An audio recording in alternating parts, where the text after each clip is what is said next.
Hello everyone, this is part 3 of What If Naruto Had a Secret, and I hope you guys enjoy this video and to like, to subscribe, to share, and check out the playlist, to see more comment down below.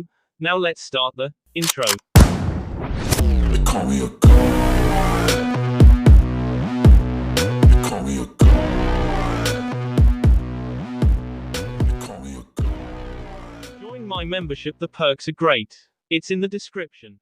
Naruto stumbled along, mind muddled by a lack of sleep. He was lucky he could even put one foot in front of the other, and it was due mostly to the hand he had outstretched that he had found his way to the secluded training area that his new sensei had told him they were using. Stifling a yawn, he sleepily swore that if she was not there he was going home and back to bed. He had had enough of that crazy woman at 3 that morning when she dragged him out of bed for a morning warm-up. Mumbling apologies, he managed to keep several angry women and one oddly grateful old woman from attacking him and his offending hand, so that he reached the selected training grounds relatively unharassed. Through bleary eyes he saw that he was utterly alone and decided that instead of dragging himself all the way back home he would collapse there and catch up on his sleep. Collapsing like a puppet that had its strings, he sprawled out near one of the posts. Sleep, however, eluded him for the most part, thus he settled for dozing, allowing his mind to assault him with images of Sakura brining him bowls of free ramen while his sensei, Anko, would extol how he was more talented than anybody and how proud she was to be on the same team as the boy that could win against such strong opponents as Mizuki and Kakashi. Then he'd show her all his moves and wham! OWWWWW. Naruto yelped, jerking at the sharp and painful contact with his ribs. Sitting upright, he turned his dark glare on the attacker who stood over him. Preparing to insult them, he found himself staring at the barely legal skirt that topped the legs of his sensei. Biting back his angry retort, he let his gaze drift even higher, over her modest fishnet shirt which conjured several odd daydreams in his head to her smug face. Naruto could not help but blush faintly. And what, may I ask, is going through your twisted little mind? Anko inquired curiously, raising an eyebrow. Nothing, Anko-sensei. Naruto shouted involuntarily, hands going behind his head nervously. Like whenever Sakura caught him staring at her in that way. Usually he would be hit over the head painfully. Right, Anko said, narrowing her eyes. Well, guess I better give you the rules now, huh? Right, Naruto said enthusiastically, nodding. While he was not a fan of rules, it could be said that he subscribed to the notion that they were made to be broken. He would listen to anything she wanted to say because she was going to help him become an even awesomer ninja. Reaching into her coat, she pulled out 3 kunai, holding them up between her fingers. First, Anko said, sending a kunai speeding toward the space between his legs, and get whatever perverted thoughts you have about my body out of your mind. Oi! Naruto started to protest, jumping to his feet only to duck as another kunai sailed over his head, taking several locks of his hair. Just how crazy was this woman? Second, do not call me sensei. My name is Anko, I don't believe in being polite and neither do you from what I can tell. So let's just save ourselves the trouble. Anko narrowed her eyes, studying him closely. Also, keep the noise down. Mornings aren't my thing, especially after a night at the bars, and you're giving me a headache. Yay, Naruto said, staring at the third-bladed weapon. So, Anko, what's the other rule? Twirling the weapon on her finger, she managed a very disturbing grin. We start with taijutsu sparring every day, but not until this kunai is embedded in a tree. That said, she took 2 leaps backwards and grasped the kunai with 3 fingers, flicking her wrist to send the weapon thudding into a nearby tree without looking. Naruto darted forward, missing the fact that his sensei was not moving an inch. She even seemed distracted, as if he wasn't that important. Narrowing his eyes, he redoubled his speed, intent on making her see that he was not somebody to take lightly. Much to his surprise, he found himself within striking distance without her moving. Training from the academy took over and he pushed off the ground, attempting to send a right cross into her cheek. What happened next caught him completely by surprise. Anko twisted her body, swatting his punch up and away like it was a pesky fly, then jabbed 2 fingers into his armpit, sending intense pain up the side of his body. Yet before Naruto could even process that, she drove her palm into his chin, knocking him to the ground with a spray of bee as his teeth see into his tongue. Blinded by pain, Naruto completely forgot about Anko as he brought his hands up to his mouth, where they grew slick with his bee. His mind was reeling, unable to process what had just happened. Hadn't they been sparring? Oh gods, the pain. Why had she done that? Gods, why wouldn't the pain stop? He spent several minutes on his back, clutching his mouth, and then finally, as the pain ebbed enough for him to function, he glared up at her through eyes blurred by tears. What he saw there confused him more than anything. Anko was standing there with a look of intense disapproval on her face. Vat the vac vas thavit. Naruto shouted angrily, spitting bee from his mouth and still covering it with his hands. That was a palm heel. Anko answered blandly. I should be the one asking you what the hell you're doing sitting around. I didn't say we were done. Vat! Naruto exclaimed, jumping to his feet, spreading his arms wide and allowing the bee in his mouth to drip onto his chin. Are you insane? Fine. I guess you're not a ninja after all. Anko taunted, letting her loathing show in her words. Naruto felt himself bristle at that, something that which he was not quite familiar with. Not a ninja. Not a ninja. Suddenly, forgetting his linger pains, he attacked her once more, moving like a wild animal. His punches were more like clawing than anything they had learned in the academy. His mind seemed obsessed with hitting her, with whipping that smirk off her face. Yet each time she deflected his attacks. Are you trying to hit me? Anko asked casually, almost appearing to stifle a yawn. Then catching him by surprise once more, Anko struck. This time she caught one of his punches and moved to the side, her other hand into the back of his neck, which was followed by suddenly driving him forward in a spin before inverting the momentum so that he twisted onto his back in the air. Fu! Naruto started to shout, but was see off as the last of his breath was forced out of his lungs as he landed on his back with a thud. Knowing enough not to just lie there, Naruto turned onto his stomach and raised himself to all fours, trying to get back to a vertical base, only to feel a hand slide under his chin and grab the opposite collar of his jacket. This was followed by a leg hooking one of his arms while his other was knocked from under him. A moment later he found himself wrenched over by the combined action of the wrist against his and the leg entangling his arm. Unable to support himself, he was forced onto his back again, this time with his arms were spread out as if affixed to a crucifix, one tightly wrapped in Anko's legs, the other firmly held by one of her own arms. An astute observer would note that the position was a textbook form of the Jigoku Jime, the Hell Strangler technique, named for its reputation of giving those who experienced it a glimpse into torments of the damned. At that point, though, Naruto was neither astute nor observing. He was suffering greatly. Anko had chosen to forego the quick and painless artery choke, normally used in this technique, for a larynx-crushing variation. This had the pleasure of increasing both the intensity of the pain and allowing the victim to remain conscious to experience it. Added to this punishment, Anko had managed to maneuver her legs so that she was able to apply pressure on his entrapped arm, forcing it to bend unnaturally. Naruto could not think of anything but to thrash around in a hopeless attempt to escape. He could not even scream out at the pain since no air could move into or out of his lungs. Then suddenly the pain was gone and he was forcibly kicked away. He rolled in a cloud of fallen leaves before coming to a stop on his side, clutching his arm and biting back his curses. He coughed to reopen his airway. Never attack an enemy blindly. Anko shouted angrily. Now this time, when you attack me, don't go wild. Use your damn head, watch my movements and stay relaxed. Otherwise next time I will break your arm. Naruto glared up at her, unmoving, his mind filled with violent thoughts that he had never really had before. Thankfully his common sense was prevailing and he was not trying to act on any of those satisfying though admittedly stupid ideas. Instead he was thinking about how he could just get up and leave, how he could complain to Iruka and the Hokage about her and thus be free from her tea. Yet, he had never backed down from anyone or anything before, and he was not sure what he would do if they announced that without Anko he would be forced to abandon being a ninja and accept life as a normal citizen of the village.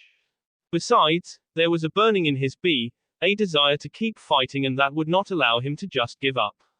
Climbing back to his feet, still clutching his arm, he hacked and spit a glob of bee at her foot, shooting her one of the most hateful glares that he had. Maybe there's hope for you after all. Anko allowed, her sadistic smile in place once more. Screw you, you sadistic bee. Naruto shouted, charging forward, letting his arm go and rearing back for a punch. A minute later a loud cracking sound was followed by a scream of pain.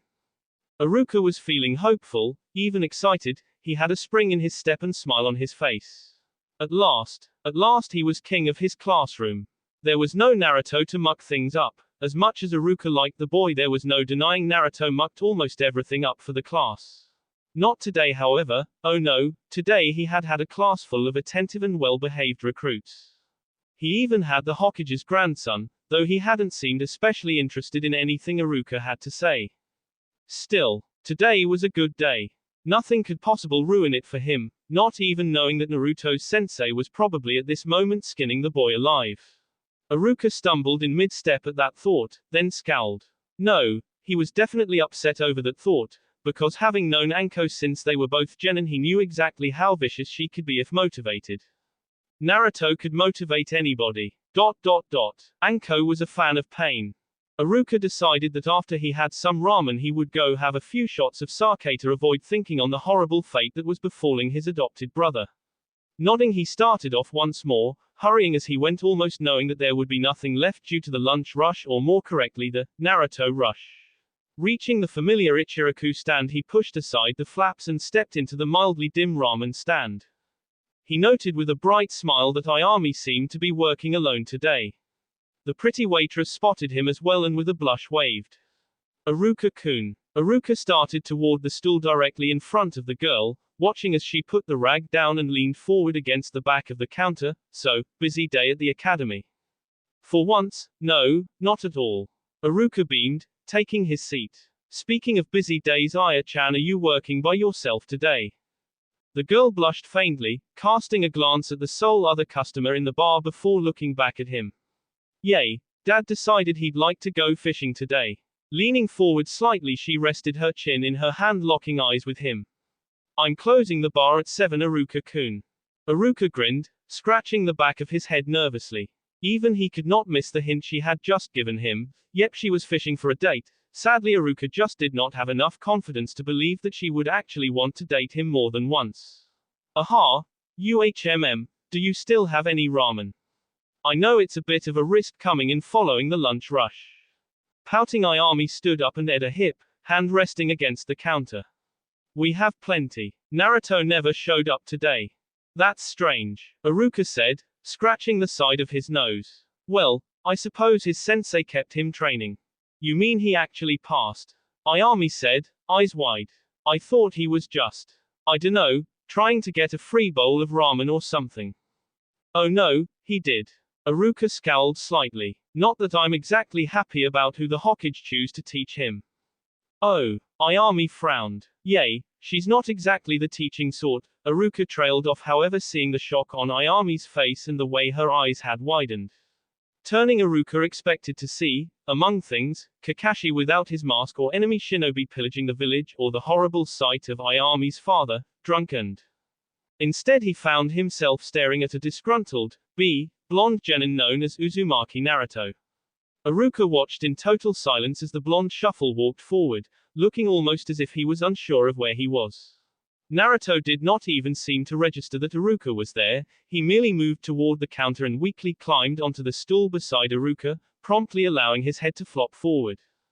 Iruka sat there in stunned silence. It did not look as if Naruto had been but all that be in the zombie-like manner with which he was moving. Yes, it was safe to say that Iruka was very worried.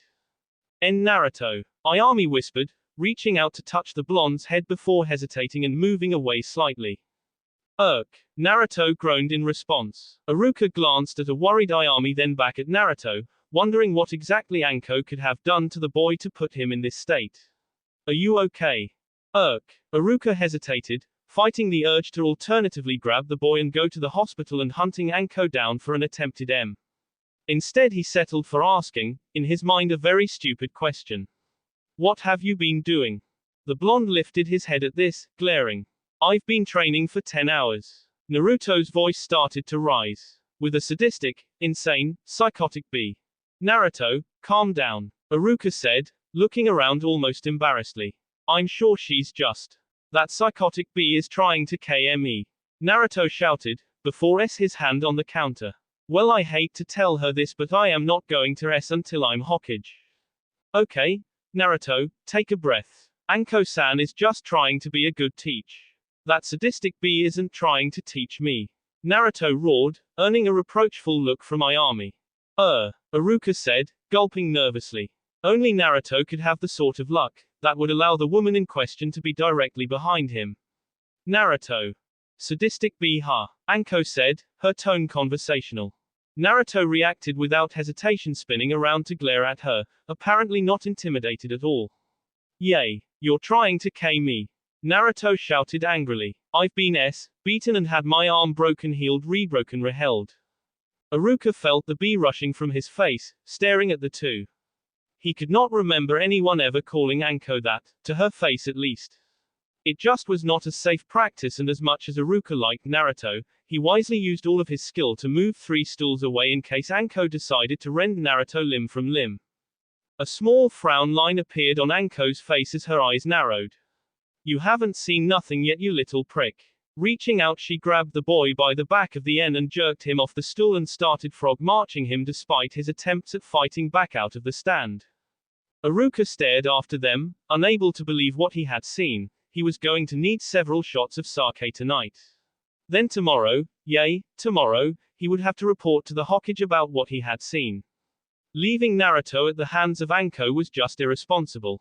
Ramen? Ayami asked hesitantly, her own eyes locked on the entrance as well. Iruka nodded faintly, still not looking away from the entrance. Miso. Pick me up at 7:30. Okay. Shoving Naruto forward so that he stumbled and fell face first onto the ground, Anko crossed her arms and glared at him. So he thought she was sadistic. Thought she was trying to K him. He had no idea what those terms meant. First thing was first, she would enlighten this annoying brat about calling her names. When he had gotten back to his feet and turned to shout at her, Anko threw a kunai from her forearm holster at him, nicking his cheek.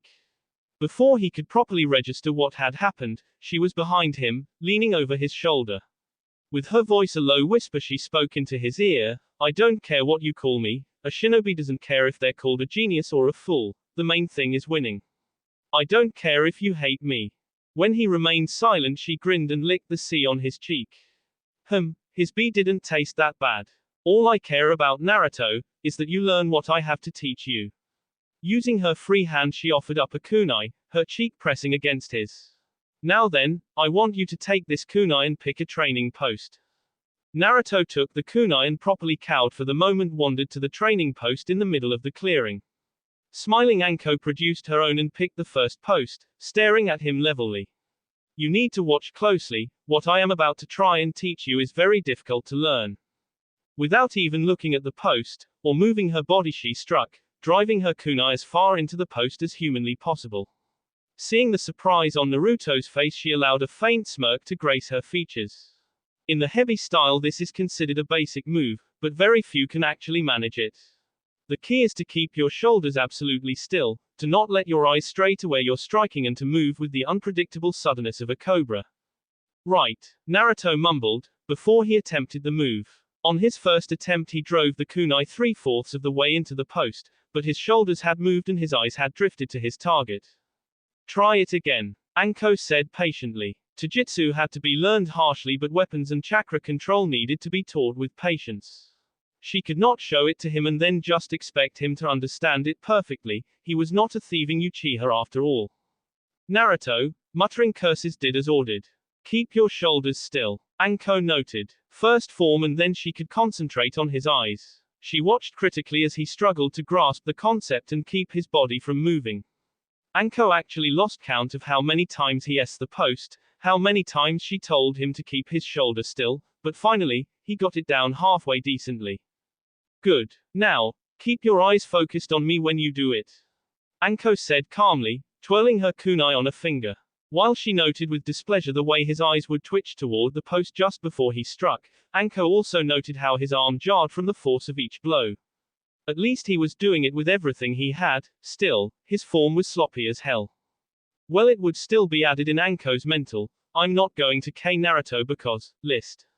So far this list contained the fact that he seemed to recover from everything she did to him quickly, his atypically large chakra capacity, and his willingness to put everything into what he was doing. Oi, why am I doing this? Naruto suddenly asked, glaring at her. Anko had to bite back her annoyance. An enemy can't read your movements if you don't telegraph your intentions. That's the basic principle behind the heavy style. Everything we do in this style is to deny our enemies the ability to predict what we're about to do. Oh, Naruto said, scowling for a moment. How'd you come up with it? I didn't, Anko said, narrowing her eyes. My sensei developed this style back when he was a genin, to negate the reading abilities of the Uchiha and Hyuga. Oh, Naruto scowled in thought for a moment. So, if I get this down I can kick Sasuke. Anko raised an eyebrow. Rivalry seemed to really motivate the kid. Not if you talk instead of practice. Nodding, Naruto resumed his training, striking even harder than before. Anko watched for a moment, frowning faintly.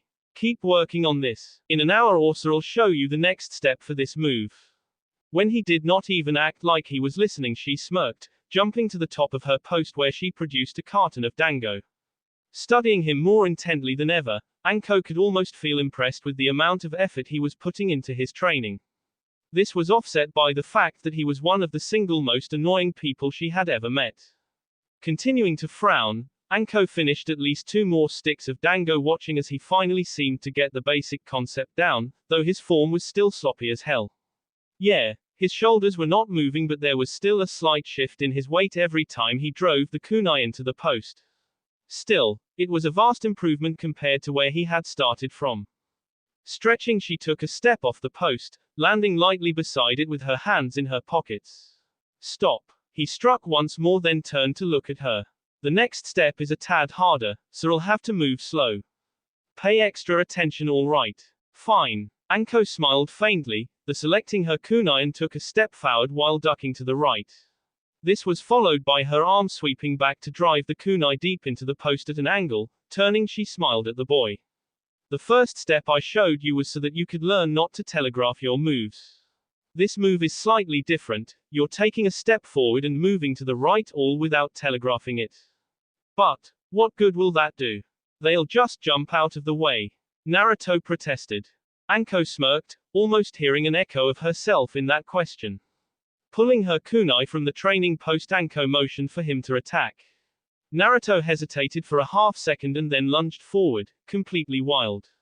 Anko struck perfectly, using the ring on the end of the kunai to hit his T.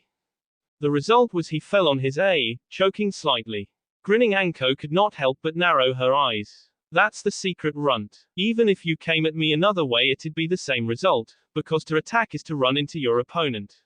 Shifting to the side lets you strike in a way that they can't read or expect. What? Naruto asked blankly. Do this, without telegraphing your moves, and you'll be 1 step above everyone from your year.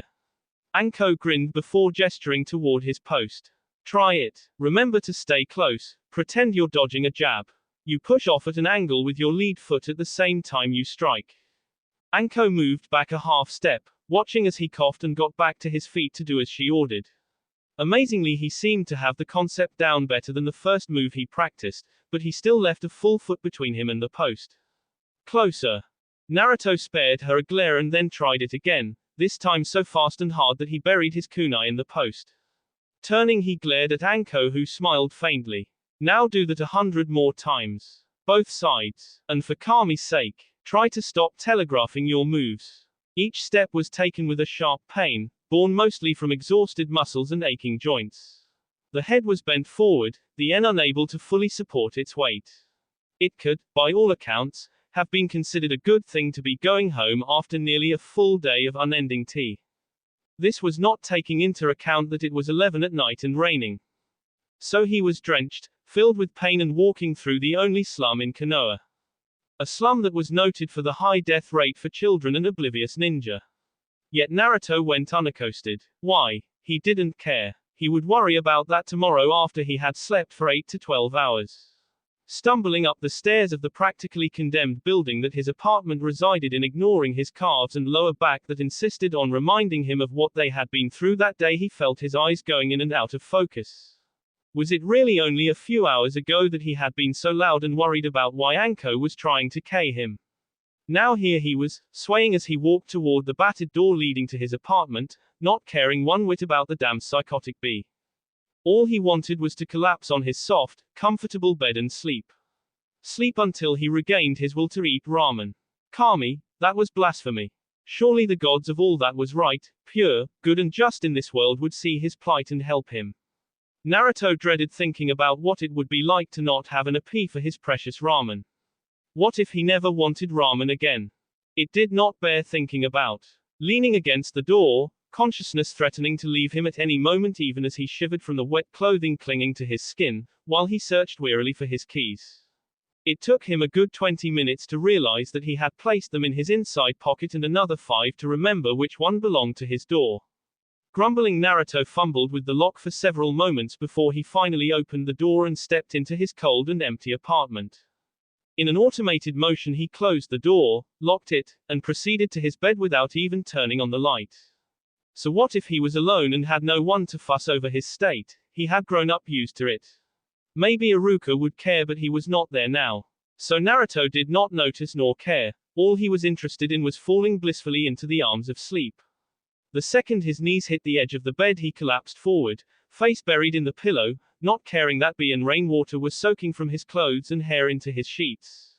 He was asleep in an instant, tossing and turning minutes later, mumbling as his body started the long search for a position that allowed him a comfortable night's sleep. He tossed and turned, kicking blankets and stained pillows off the bed to sleep at an angle. Yet his body never found the proper position, and when the blaring of his alarm clock tore Naruto from his slumber, it felt as if the previous day had never ended. Every part of him demanded that he take the damned clock and ess it to dust. Still, his need for brutal destruction was put off by that fact that he was not alone. Much the way that prey can sense the presence of a predator, Naruto grew aware of AS presence in his room. A presence that had not been there when he had went to sleep. Specifically, he felt cold death in the aura of his sensei who stood in the doorway of his room.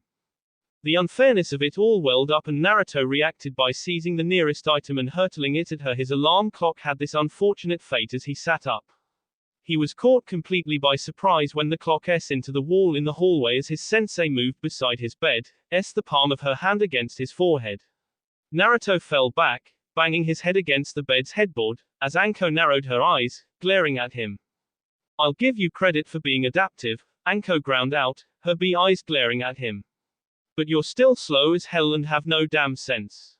Naruto muttered under his breath, rubbing the back of his head, his muscles groaning.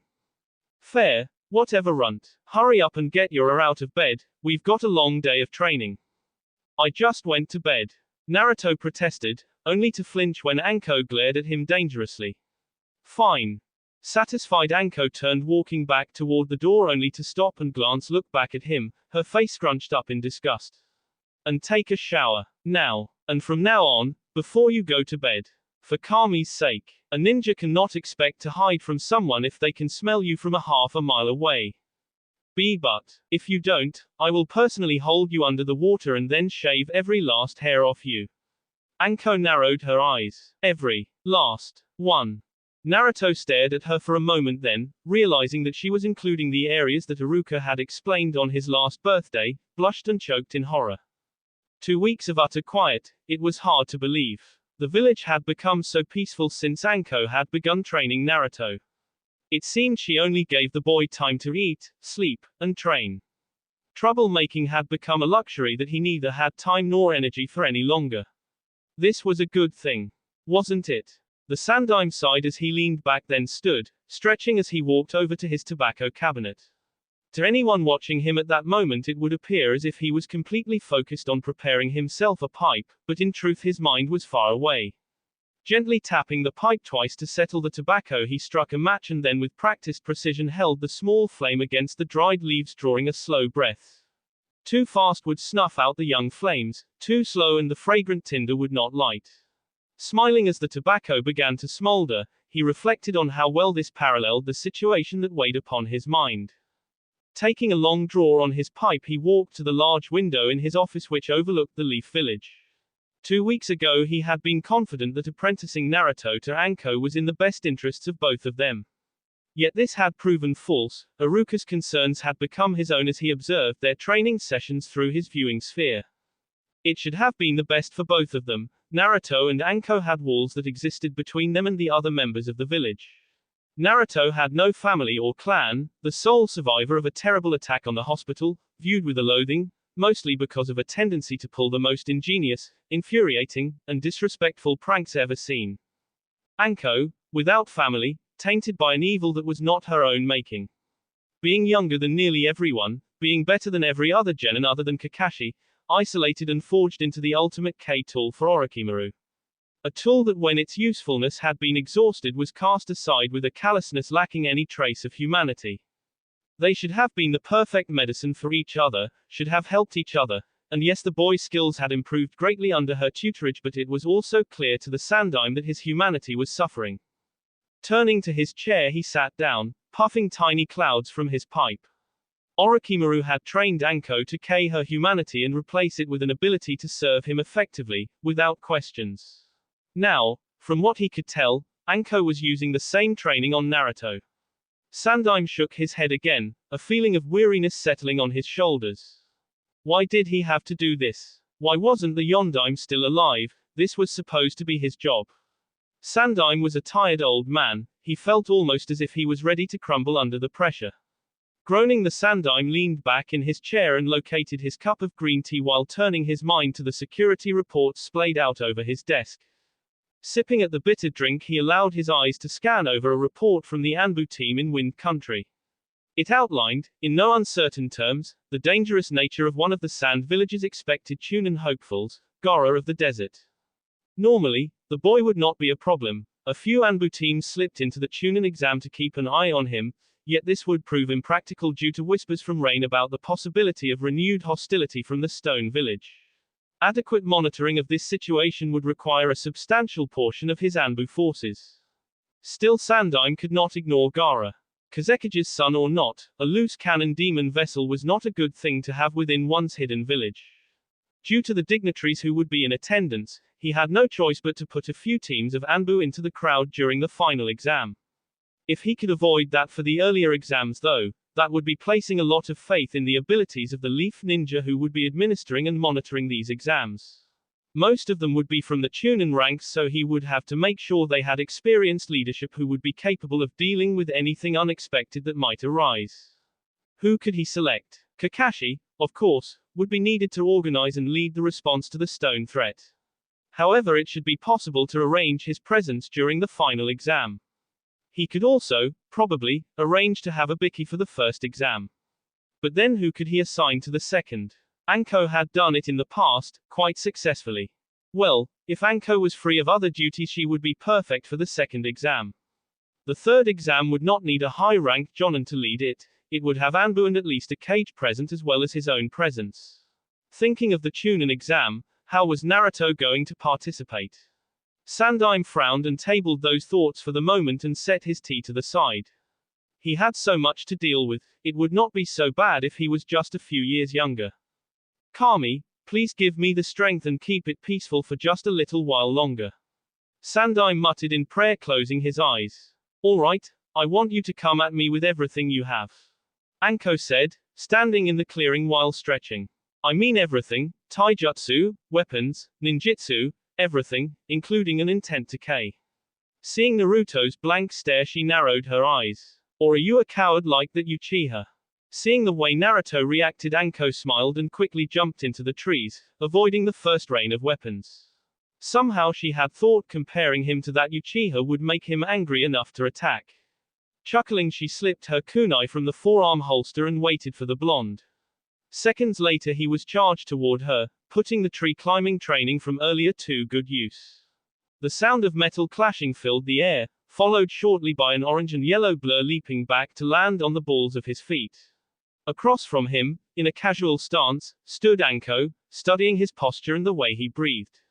After a few minutes she narrowed her eyes. While she was more than pleased with his stamina, his posture and movements were still disappointing.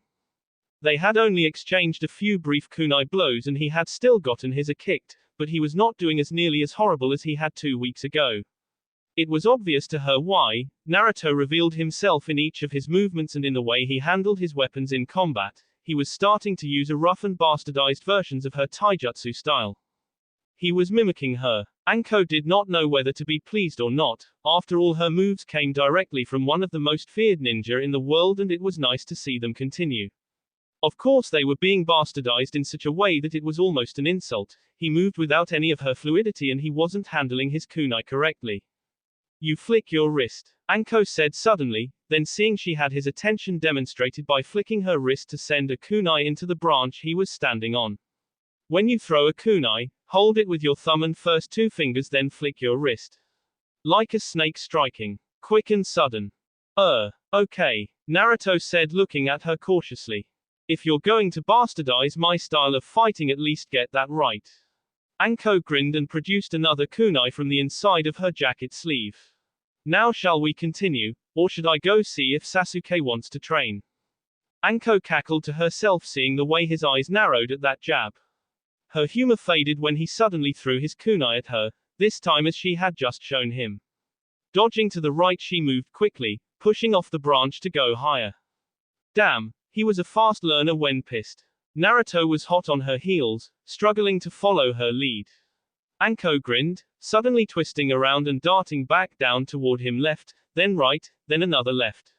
She caught him by surprise and could see the shock on his face as she slipped through his defense and SA fist into his stomach. Naruto plummeted, the air escaping him along with his kunai. Without missing a beat, Anko retrieved the bladed weapon and landed daintily on a branch and watched as he continued to plummet until he managed to SA hand against a tree branch and jerk himself to a stop with the application of chakra. Good, he had managed to figure out how to use the tree climbing exercise for something other than climbing. Anko considered him and the promise. There was no doubt that he had promise, but he was so haphazard when he regularly got his kicked by her, even when she was not really trying, and from what she had heard Naruto was far below everyone else in his class in overall ability in terms of skill and knowledge. Should she give him a few pointers about her style? If so, then why not hand him a jutsu or two? Nothing too dangerous and definitely nothing her sensei had taught her, but he needed something. Maybe the Kanashibari no jutsu.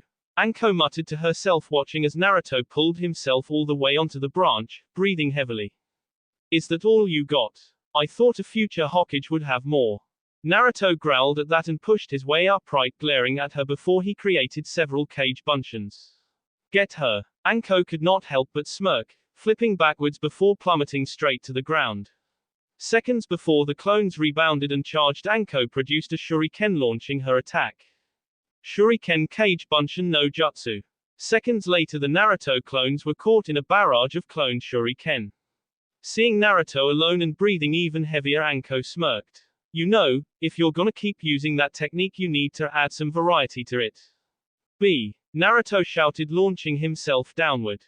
Anko moved quickly, leaving behind an exploding note that went off seconds before he landed. Grinning, Anko landed to watch as the smoke cleared to reveal Naruto, who was sprawled against a tree. His face was scratched from the hail of rock and dirt. Anko even felt smug about timing that so perfectly. You'll have to do better than that, Anko taunted, shaking her head. Naruto sat up, coughing, then looked up, eyes narrowed. You mean like this? Naruto retorted, throwing a kunai, which was soon joined by 10 clones suddenly charging from every direction, launching kunai of their own. Anko cursed, dodging back and working her way through the rain of S-metal. Left, right, backflip, kawarimi with a Naruto clone, double jump, another kawarimi, and she was clear. Not bad. Obviously he was attempting to create a version of the technique that she had used earlier. Still, she was slightly disappointed that he had not been able to push her harder. Crouching on ground, she focused on the boy and his clones, spread out in the branches and on the ground, 20 or so yards away from her. Anko frowned a little while watching as the Naruto she took to be the original panted, leaning against the tree. She had almost decided to finish him when she sensed a new mass clones descending from overhead. Looking up, she saw 10 more clones hopping down through the branches above, each holding a kunai of their own and ready to strike. Anko grinned, happy to see that Naruto was not out of the fight yet, and prepared to move when a pair of legs and arms wrapped around her from behind once more. Surprise filling her face, she ran her eyes over the groups of clones above and in front of her. Weapons drawn, they were clearly preparing a mass kunai barrage. Okay, now he was starting to impress her. Timing it carefully, she preformed kawarimi yet again, putting the Naruto holding her in front just as all the weapons from ahead and above rained through her previous position.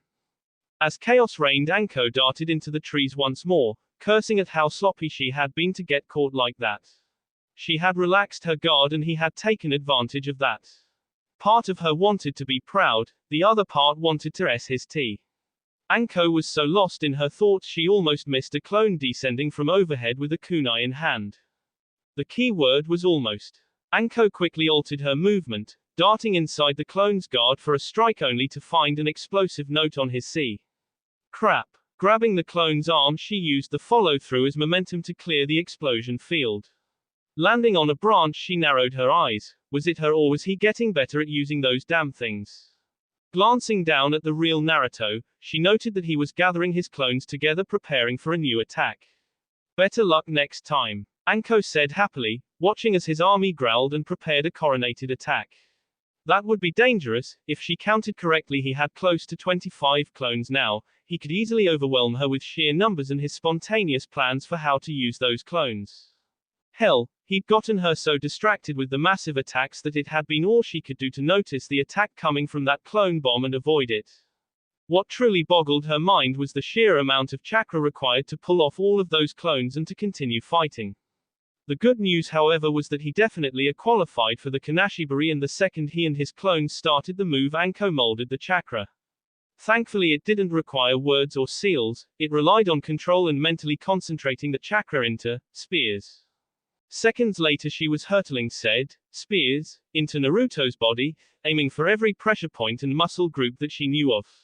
This would have the desired effect of not only freezing his body and making it impossible to move but cause him a tremendous amount of pain.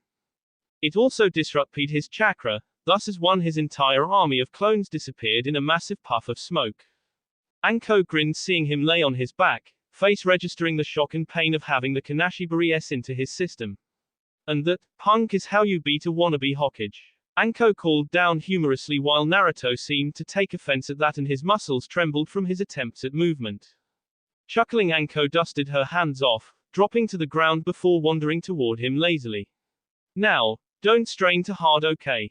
You might pull something. Seeing his continued efforts, she could not help but laugh. He was stubborn, hell, he was probably as stubborn as she was. Okay, Barker, listen up. This is called the Kanashibari no Jutsu, sometimes called the paralyzing technique. You won't break free for 5 minutes. Seeing the way he stopped struggling, she patted his cheek almost affectionately. Smart boy. Now then, I want you to listen carefully, cause I'm only going to explain how it works once. To use this technique, you'll have to learn how to mold, then project chakra outwards and hit your target. Think of creating kunai out of chakra and aiming for the pressure points and mulse groups. Standing, she smoothed out of her jacket before blowing him a kiss teasingly. Okay, sweetie, you have fun out here. I need to get some breakfast. That said, Anko turned, whistling happily as she strolled leisurely back toward the training gates that led into the village marketplace. She would save the fact that if it was held any longer than 5 minutes, he would ask for a later day. Naruto was tired. This was a very unusual situation, mainly because Naruto never got tired. In the entire history of Konoha, the blonde had never been tired. Yet here he was, sprawled out on the ground in his bee-splattered jumpsuit, chin on his seat, snoring something horrible. This prompted more than one person passing by the training grounds to wonder if a psychotic squirrel was loose in the woods. The truth was, Naruto had decided that he was more than ended to a quick nap. So instead of using the private training time as Anko had intended, he had fled the area and found a secluded training place for his nap. It was even, by Naruto standards, a good nap. Ramen and Sakura were involved, so how could it not be? That is until someone's foot came into sharp contact with his side. This met with a loud curse from the blonde, who stared up at the who had just kicked him awake, not bothering to hide just how pissed he was at being disturbed from his nap. It took him a moment to realize that the figure that had kicked him awake was dressed in a gray fur-lined jacket and had a white puppy perched on his head. This did not induce him into a polite frame of mind. Kiba, what the hell do you want? Much to Naruto's continued displeasure, it was Sasuke that answered him. For you to leave. Jumping to his feet, Naruto glared at the raven-haired boy who was leaning against a tree, with a pink-haired girl hovering nearby. Oi, don't you tell me what to do. Fair, Sasuke muttered, closing his eyes. Naruto glared at the boy, then snorted, crossing his arms, before noticing Sakura. How could he have missed that lovely shade of pink, standing nearby? Sakura-chan, Naruto said excitedly, moving toward her. Hey, would you like to go get some ramen? Sure, Sakura said brightly, and Naruto thought he was going to S from surprise. Really? No. Naruto hung his head. He should not have been surprised. One day Naruto would prove to her that Sasuke was nothing. That he, Uzumaki Naruto Hokage to be, was so much better that there was no comparing them. That Sakura belonged with him and not a flashy pretty boy. Hey, Naruto, why are they still letting you wear that? Kiba suddenly asked, and the blonde blinked, turning to look at his friend. Kiba, seeing the confusion on Naruto's face, gestured at the forehead protector. Isn't it a crime to wear one when you're just some villager? Oi! Naruto grew indignant at that, reaching up to adjust his most prized possession. I passed. I've got a sensei and everything. Well, she's a psychotic N. Char, they didn't even put you on a team, liar. Sakura interjected, scowling at him. You should just take it off. Bah, I'm a ninja and I'll wear it however long I want. Naruto retorted, glaring at them both, before curiosity set in. So, why are you guys here? Our sensei told us to be here. Kiba said, grinning. Normally I wouldn't listen to anything a teacher had to say, but Kurenai sensei is really good. And she's hot too. She's got these long legs and, oh gods, look, you can tell she's all woman. Kiba, Sakura said threateningly, and Naruto snickered before glancing at an annoyed-looking Sasuke. Naruto scowled, thinking that it would not be long before he could beat that bastard's A. Sasuke could be as cool as he wanted, but Naruto would kick his ass soon enough, and then Sakura would notice him, and that old ape of a Hokage would bow before him, and Naruto did not realize he was giggling, until Sasuke glared at him and, his tone harsh, inquired, "What's so funny, loser?" Naruto could have been smart as his common sense screamed, but instead he gloated the truth, as he saw it, completely missing the groan from Kiba and the shouts of indignation from Sakura. Me kicking your You're right, that is funny. You couldn't beat me if you tried. You couldn't even put a finger on me. Naruto's face shifted from amusement to outright anger. I can too. You dim-witted idiot. I'm an Uchiha, and while you're just a last loser. Sasuke retorted coolly. That doesn't mean anything. You're just a bunch of hot air, you pretty boy prick. Naruto retorted angrily. Why you? Sakura shouted, starting forward angrily with her knuckles cracking. Her progress was denied, however, when Kiba managed to grab her around the waist and restrain her, which was no small feat. Fair. What do I care? Sasuke starting to turn away, only to freeze mid-turn at Naruto's next shout. Coward! Naruto roared. When Sasuke turned back to him, Naruto continued, I'm right, aren't I? All that big talk about how great you are and how much of a loser I am and everything, you're just a damn coward. Shut up. Make me. Naruto was not sure who took the first step, but suddenly they were barreling at each other, arms pulling back for their first punches. Naruto was not even sure why he had picked the fight, except maybe he wanted to impress Sakura, yet it was anything but impressive when they clashed and Sasuke drove his fist into Naruto's mouth. Naruto reeled from the impact, and for one brief moment they froze. Then Sasuke shifted his weight and sent a round kick into his ribs. Naruto cried out as his feet left the ground from the blow, and he went tumbling across the ground before skidding to a halt. Getting back to his feet quickly, Naruto tried to prepare an attack, only to find Sasuke closing the gap with a punch. Naruto felt a moment of panic, and then, he felt something else. It was like an instinct, and without thinking Naruto followed it, catching the punch and twisting his hips. Suddenly his hands were free and Sasuke was sent hurtling through the air. Putting a hand under him to catch the fall, Sasuke flipped, landing in a crouch. There was another moment of stillness, and then Sasuke pushed off with surprising speed, scowling while shifting his weight for a punch. Here again, Naruto's instincts kicked in and, as he had practiced with Anko, he slightly shifted his body and moved his head to the side to avoid the punch aimed at his face. Before Sasuke could register this fact, Naruto was on the inside of his defenses and was lashing out with a palm heel strike aimed at Sasuke's jaw. Naruto was rewarded with a satisfying crack as his hand made contact. The blow did not have the same amount of power as Anko's had, but this was due to Naruto being unable to put his body into it. Still, it was enough to force the Uchiha to tumble backwards from the force of the blow. Sasuke rolled to his feet and leapt backwards, putting space between them while his eyes narrowed and began to evolve into the Sharingan. Naruto was past thinking, relying entirely on his newfound recently developed instincts. Naruto felt his fingers twitching towards his kunai holster, not thinking but knowing he was going to K the bastard. However, the second and, potentially encounter was short when a hail of kunai came crashing down around Naruto. As the rain stopped, the familiar form of Anko came hurtling out of the tree limbs overhead to land in a crouch, with her trench coat billowing around her, a few yards away from the children. I can't leave you alone for 1 minute, can I? Anko asked humorously, winking at Naruto. Naruto for his part was consumed in a brief internal battle. Part of him demanded he keep attacking while another part told him to stop. It was settled without a final decision when another woman, dressed in white and red with feathered hair and freaky red eyes, landed in the clearing behind Anko. Oh, Kurenai, how nice to see you again. Anko chirped, as she turned to look at the scowling woman. Kurenai's gaze swept over her genin and then over to Naruto, who stuck his tongue out before focusing on Anko. So this is your student? Yep, a bit of a wild child, ain't he? Anko happily replied, eyeing the genin behind Kurenai. Ooh, you get a smelly Inuzuka, a worthless Haruno and a stuck-up Uchiha. I'm so jealous.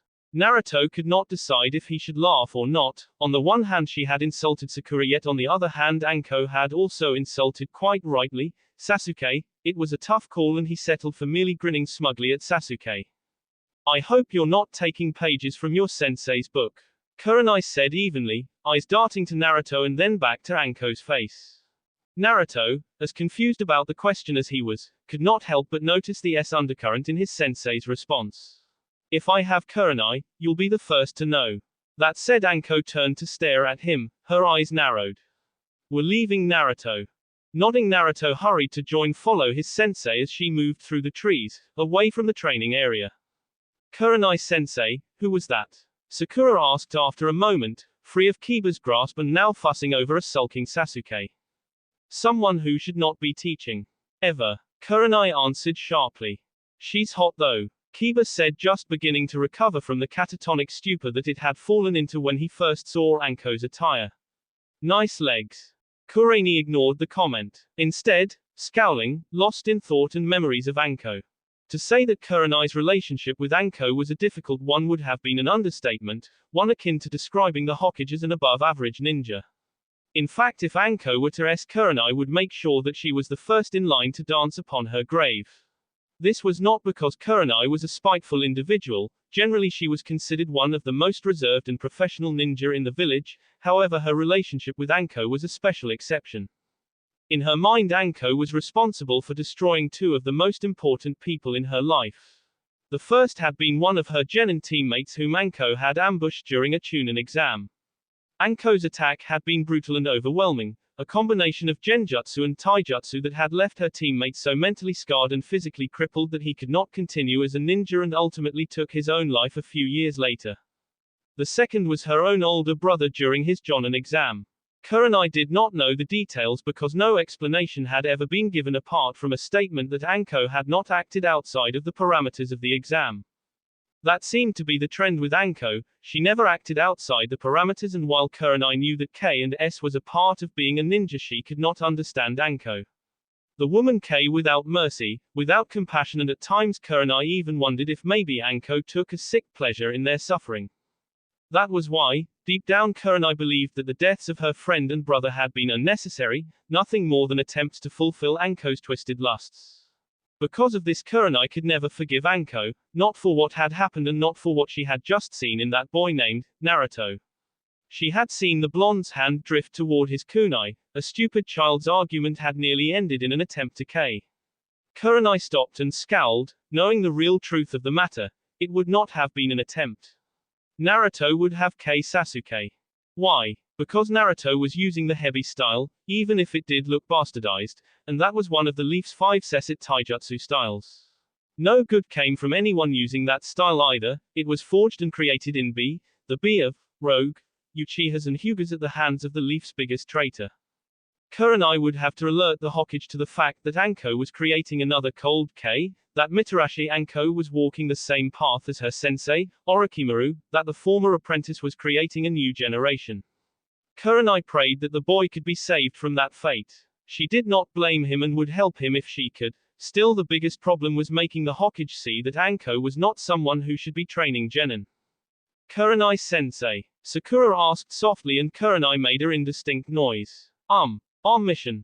Oh, Kurenai said, composing herself and turning to face her team, pulling their mission scroll. It's a C-ranked mission, but I think you guys are ready for it. We've been hired by a smaller country named Wave. They have no hidden village of their own. What are we supposed to do? Kiba asked excitedly, and Kurenai glanced at Sasuke, feeling her heart sink with the dark way he was staring in direction that Naruto had went. Just escort a bridge builder back to his home, and protect him until he finishes his current job. A good mission to get our feet wet with. Kurenai answered, looking away from the dark-haired boy. Kurenai could not risk letting the boys fight again, at least not until she had spoken with the Hokage and something was done to save Naruto from the dark path that he was starting to walk. That will be all for this video. Be sure to like, subscribe, share, and comment down below for more videos. Goodbye.